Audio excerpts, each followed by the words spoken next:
Gavėnios kelionė. Sustiprinkite savo širdis. Mintimis dalinasi brolis Astijus iš Švento Pranciškaus Asyžiečio vienuolyno. Antradienis, vasario 20 diena. Ir šios dienos Evangelija, visi ją praktiškai mes mokome atmintinai. Jėzus kalbėjo, melsdamiesi nedaugiažodžiaukite kaip pagonis. Jie tarėsi, būsią išklausyti dėl žodžio gausumo. Nedarykite taip kaip jie. Jums dar neprašius, jūsų tėvas žino, ko jums reikia. Todėl melskitės taip. Tėve mūsų, kuris esi danguje. Ir užsibaigia šitą maldą tokiais žodžiais. Jeigu jūs atleisite žmonėms jų nusižengimus, tai ir jūsų dangiškas tėvas atleis jums. O jeigu neatleisite žmonėms, tai ne jūsų tėvas neatleis jūsų nusižengimų.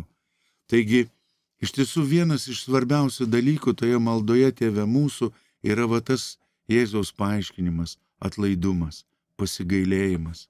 Ir vėl keisti savo širdį, nebūti teisėju, nebūti kaltintoju, o stengtis įsiklausyti į žmogų, kaip į patį brangiausią dalyką, kaip mama ar tėtis įsiklausot į savo vaiką, į savo dukrytę, į savo sūnų.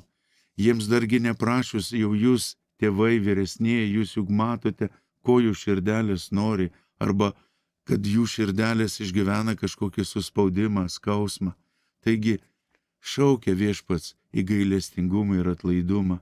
Ir todėl net ir popiežius Pranciškus yra kažkada tai pasakęs, kad bažnyčia nei su ko neturi kariauti ir nei prieš ką neturi kovoti.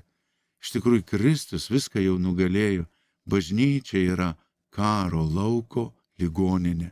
Ir mes, kaip žinome, tą net ir iš Hipokrato priesaikos maždaug 300 metų prieš Kristaus gimimą, įsivaizduokit, pagonis parašo tokius žodžius ir medikai stengiasi viską daryti, kad saugoti ir gelbėti žmogaus gyvybę.